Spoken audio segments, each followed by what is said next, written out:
Olá, tudo bem com vocês? Vocês estão no canal Exposição Bíblica. Eu sou Michel Augusto, sou pastor da Igreja Batista Reformada de Brasília há 22 anos e estou aqui no projeto Exposição Bíblica há 11 anos. Sou fundador desse projeto. Treinamos pregadores de modo presencial ou online e nós temos uma plataforma específica para isso, que é academiadoexpositor.com.br. Essa academia tem mais de 20 professores, entre eles Rachel York, Thomas Esco, Gilton Moraes, Augusto Nicodemos, e aí vai, passa lá porque está fenomenal nossa plataforma. E em breve nós teremos Ludgero Bolinha falando sobre a pregação do culto público e a mulher, tá bom? A mulher pode pregar no culto público? Então, o reverendo Ludgero vai gravar essa disciplina para nós na Academia do Expositor.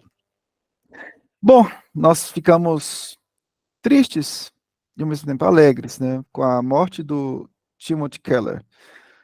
Tristes porque nós perdemos um irmão em Cristo, um pastor e um teólogo que contribuiu muito para a igreja pós-moderna, e alegres porque sabemos que a convicção dele era a novos céus e nova terra. A convicção dele era o evangelho de Jesus Cristo e a esperança. E isso aí renova nosso vigor em saber que tiveram homens que tinham essa esperança. Isso é muito importante para o testemunho cristão, dia após dia. Bom, eu quero trazer algumas contribuições do Timothy Keller para a pregação do Evangelho. Eu creio que muitas obras do Timothy Keller foram bem trabalhadas no Brasil, mas a obra que, vamos dizer assim, que chamou mais atenção do público brasileiro foi a Igreja Centrada, né? Igreja Centrada, ele vai analisar a relação do cristão com a cultura, né? Vai analisar os modelos, vai propor o modelo, mas ele mesmo vai propor o modelo, mas ele vai dizer que esse modelo é simplista. E a proposta de modelo dele, do cristão com a cultura, na verdade, não é a adesão de nenhum tipo de modelo que você tenha que se agarrar a ele completamente. O que ele vai dizer é o seguinte, que todos os modelos vão ter pontos positivos e negativos. Então é bem interessante a honestidade do Timothy Keller e eu vejo uma humildade teológica muito grande na vida desse homem. Então você pode aí, depois do vídeo, deixar um like, se inscrever no canal, ativar o sino para você receber as notificações. Então, esse é o primeiro vídeo, né? E esse vídeo eu vou fazer um arcabouço daquilo que ele entende da relação do cristão com a cultura, tá ok? Então, e depois, baseado nesse livro, Igreja Centrada, e depois, nos demais vídeos, eu vou dar continuidade na teologia da pregação do Timothy Keller, baseado no livro Pregação, comunicando a fé na era do ceticismo. Mas para a gente entrar no livro de pregação dele, a gente precisa primeiro entender o livro Igreja Centrada, né? Vamos lá, então?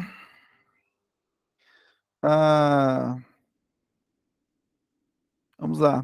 Vou colocar aqui os slides aqui. Ok.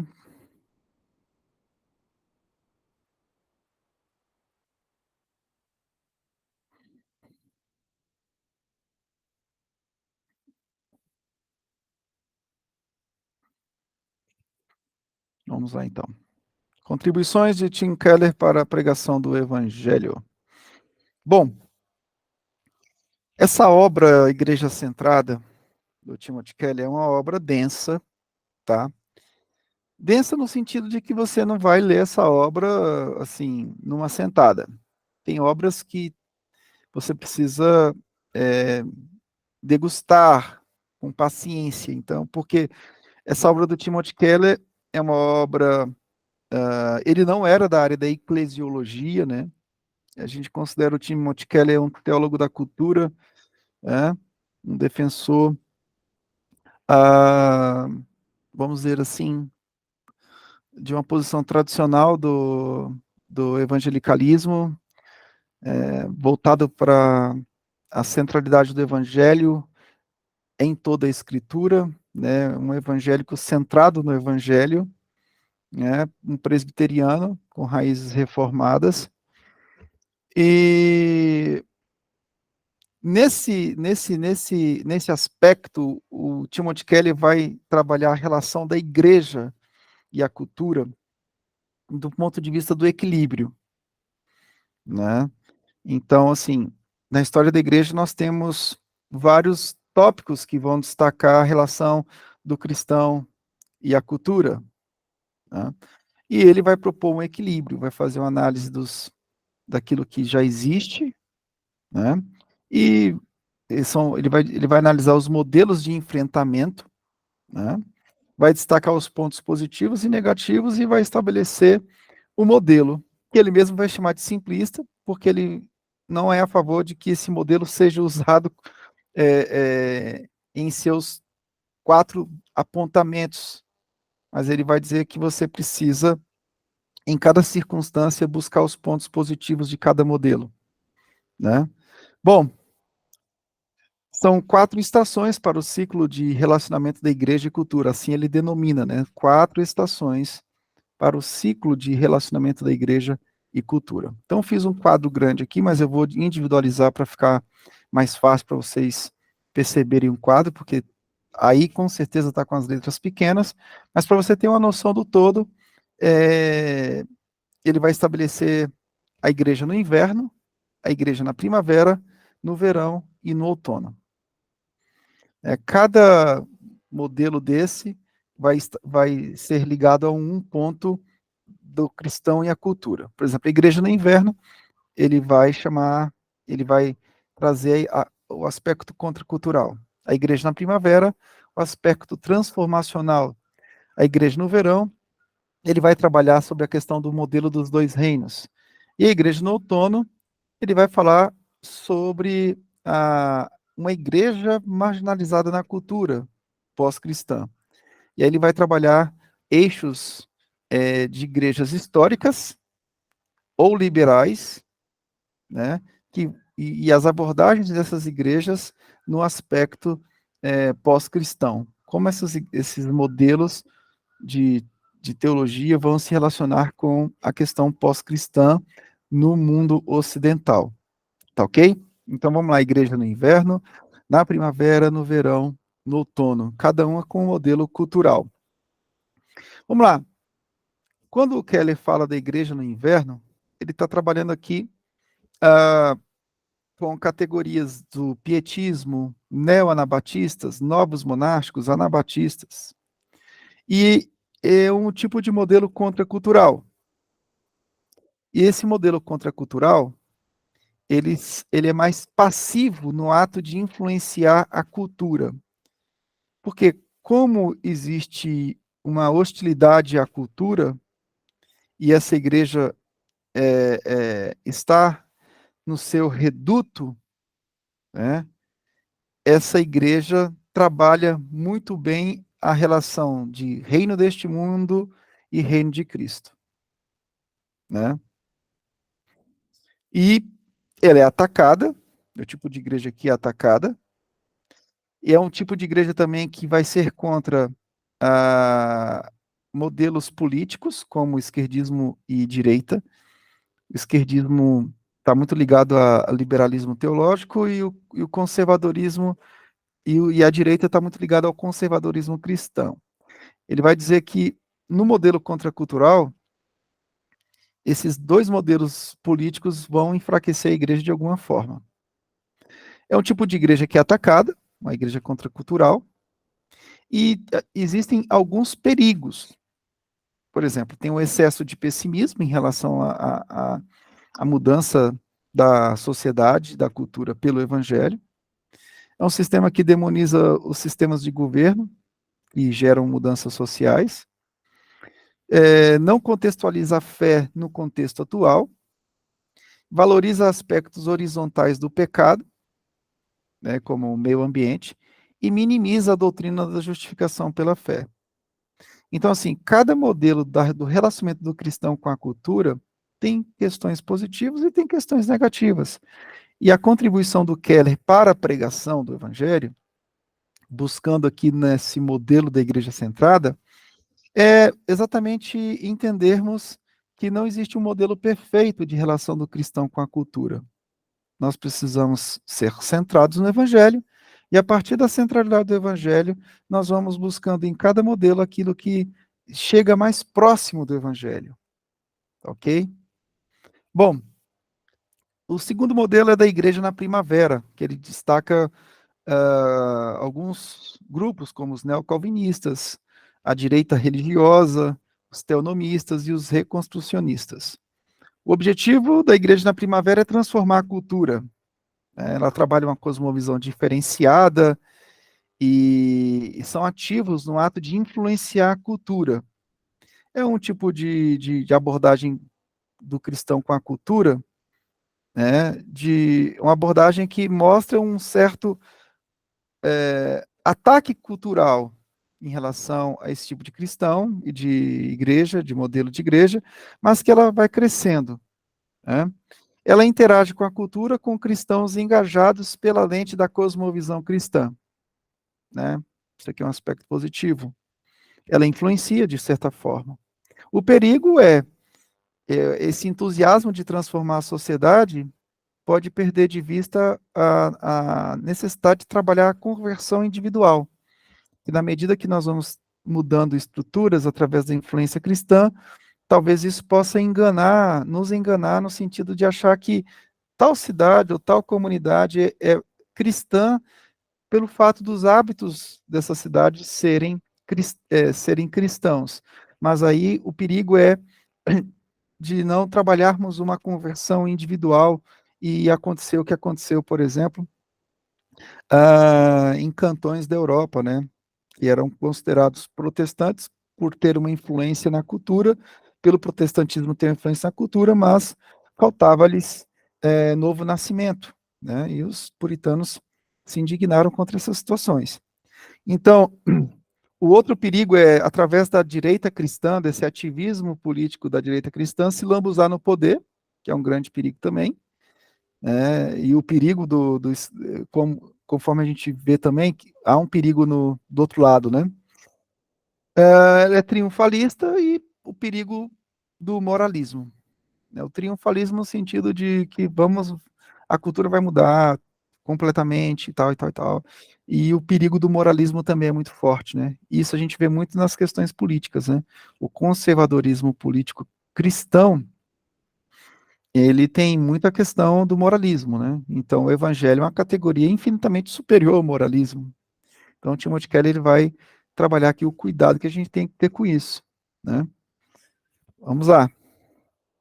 Igreja no verão. Aí ele vai trabalhar aqui a questão da igreja luterana e reformada. E essa, o modelo dos dois reinos, né? Nem sempre reflete hoje os luteranos, mas vamos lá. O modelo dos dois reinos, né?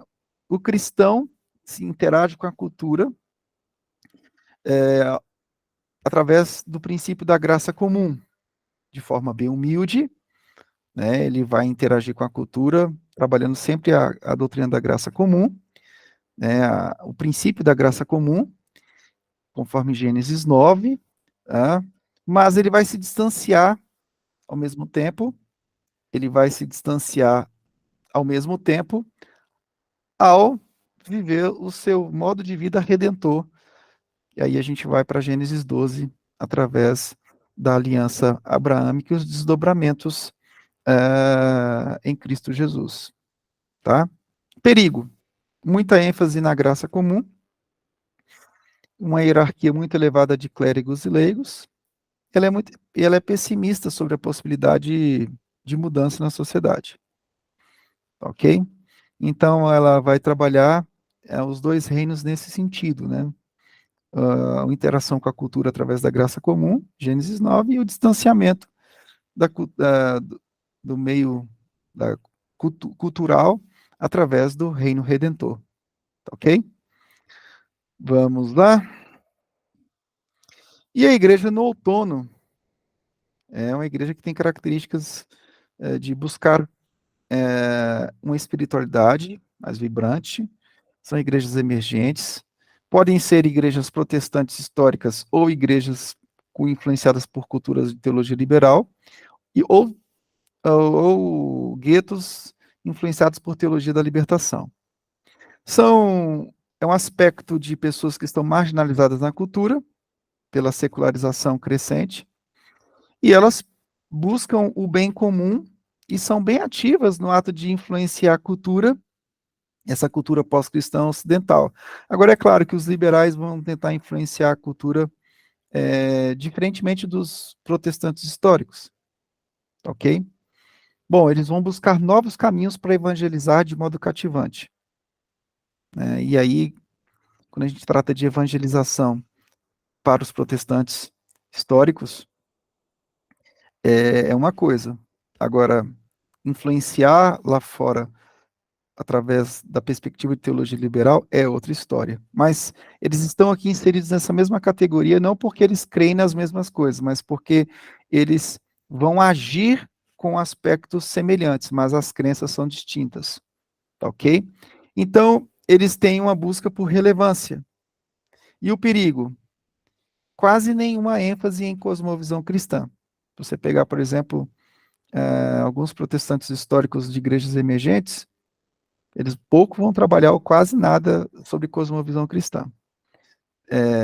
Comunidades que são influenciadas por teologia liberal, muito menos, porque cosmovisão cristã não vai ser o forte deles. O que eles vão trabalhar é a questão da análise religiosa, né, da experiência religiosa, e aí vai. Bom, eles dizem que o problema principal da igreja é que ela não compreende a mente e o coração dos não cristãos, então eles vão buscar formas de interagir com pessoas de fora para tentar compreendê-las. E o grande problema é que a cultura fica acima da palavra de Deus. Ok? Bom, existem alguns, em todos esses modelos, olha, que o Keller cita, seja igreja no inverno, igreja na primavera, igreja no verão, igreja no outono, existem pontos positivos e existem pontos negativos. É isso que é interessante da contribuição do Timothy Keller para a pregação. Eu estou partindo desse aspecto aqui, porque esse livro, Pregação, vai ter uma tonalidade em relação àquilo que ele já tinha tratado no Igreja Centrada, tá ok? É tanto que, se você não lê Igreja Centrada, vai ficar difícil para você ler depois o livro sobre pregação dele, porque são coisas correlatas. Ele tem uma linha de pensamento, né? E a linha de pensamento do Keller é o seguinte: ele trabalha aqui 4 estações. Vamos voltar aqui. Essas 4 estações ele trabalha aqui. Igreja no inverno, primavera, verão e outono. Esse é a nomenclatura que ele dá para coisas que já existem, né? Vamos lá. Só que ele mesmo diz que assim como outros modelos, ele diz que é simplista, ele também diz que essa nomenclatura que ele dá não deixa de ser simplista. Por quê? Ele cita o exemplo aqui do sul dos Estados Unidos e da Suécia.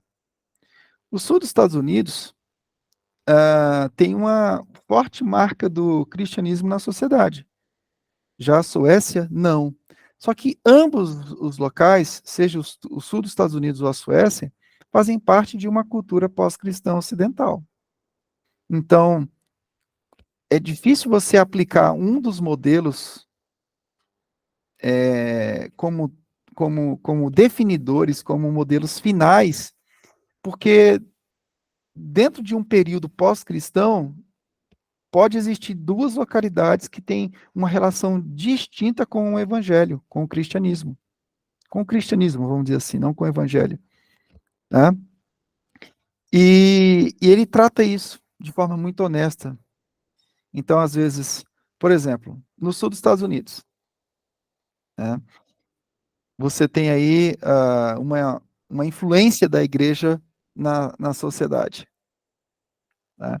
Então, fica difícil você tentar se fechar em um desses tópicos aqui, contracultural, transformação da cultura, modelo dos dois reinos ou marginalização da cultura?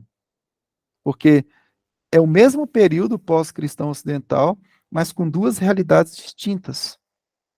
Tá ok? Bom, o que o Keller vai defender, a tese dele, é que uma igreja centrada no Evangelho, ela deve mesclar as abordagens, conforme os dons dados ao povo de Deus. E mesclar as abordagens em qual sentido? Buscar o que é bom em cada abordagem. Tá? E tomar cuidado com os excessos de cada abordagem, dos erros de cada abordagem. Tá? Então, é isso que ele vai tratar, essa é a tese dele. Ele vai fazer como um beija-flor, né? Ele vai lá e dá uma bicadinha e volta naquilo que é interessante, ok? E a pergunta que ele faz é, qual estação que nós estamos? E ele mesmo vai dizer que é difícil a gente definir qual a estação que nós estamos, porque nós não podemos definir a estação que estamos em relação ao mundo inteiro, porque cada localidade vai ter uma realidade distinta. Então, acho que cada região desse planeta Terra pode estar vivendo uma estação diferente, né? E por isso que nós não podemos nos fechar em um único modelo cultural. Por isso que o cristão não pode ter uma única abordagem de se envolver com as questões culturais. Em algum momento você vai ter que ser contracultural. No mesmo momento você vai poder usar princípios da transformação da cultura. Você pode pegar princípios da relação do cristão e os dois reinos, o reino deste mundo e o reino de Deus. Pode existir alguma coisa interessante no tocante à questão daquilo que nós precisamos fazer diante da marginalização que nós nos encontramos na cultura pós-cristã, pode existir sim. Então, o que ele vai dizer é exatamente isso, que nós precisamos identificar em qual estação nós estamos, dentro da nossa região, dentro da nossa realidade, né? Mas entendendo que cada região pode estar vivendo situações distintas. E aí ele vai dizer o seguinte: busque o centro é o evangelho. Por que que ele vai dizer busque o centro?